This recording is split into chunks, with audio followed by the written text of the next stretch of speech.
I'm Eric Campbell in Moscow. From the four corners of the globe, Hello, I'm Tracy Bowden in Lynchburg, Tennessee. we've got you covered. I'm Helen Vatsikopoulos in the Indonesian province of Papua. Your passport to the world of international journalism. Hello, I'm Eric Campbell in Greenland. I'm Steve Marshall in Papua New Guinea. Australia's premier worldwide current affairs program. Foreign Correspondent. Wednesday.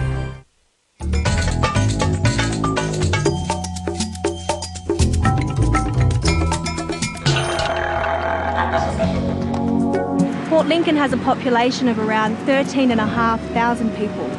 It's about 662 kilometres from Adelaide, the capital of South Australia. Settlers came to the area in 1839, but life here was tough and the struggling town was soon in danger of being abandoned.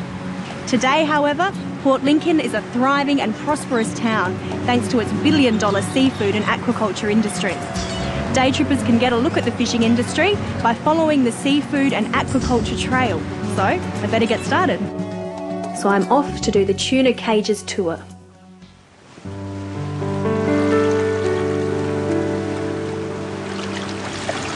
So what these guys have got to do is go out to the Great Australian Bight, catch these fish and bring them back to Port Lincoln.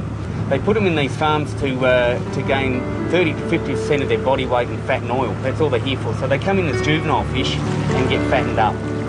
It's like throwing me on the couch and feeding me potato chips and beer and giving me the remote control, you know, don't move. The tuna that you ate for lunch or dinner could have come from that pen right there.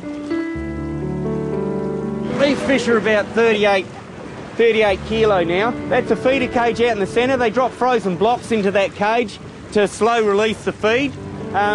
They use frozen pilchard simply because they don't sink so quickly in the water. Just try and take it through nice and slow. There you go, you can see the divers in there catching them by hand.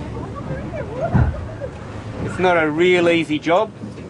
They've got to do it within about 3.5 minutes. Any more than 11 minutes, the market doesn't want them.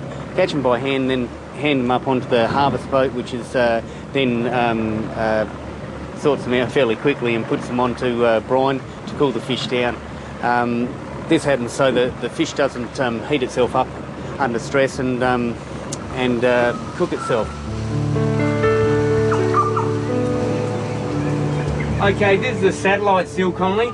This one isn't here all the time. It only comes here while the tuna are being fed a lot of food, because they'll go and feed around the tuna farms, not inside the tuna farms. There's a lot of other fish that are attracted around to the tuna farm, so these guys will go and feed at night and come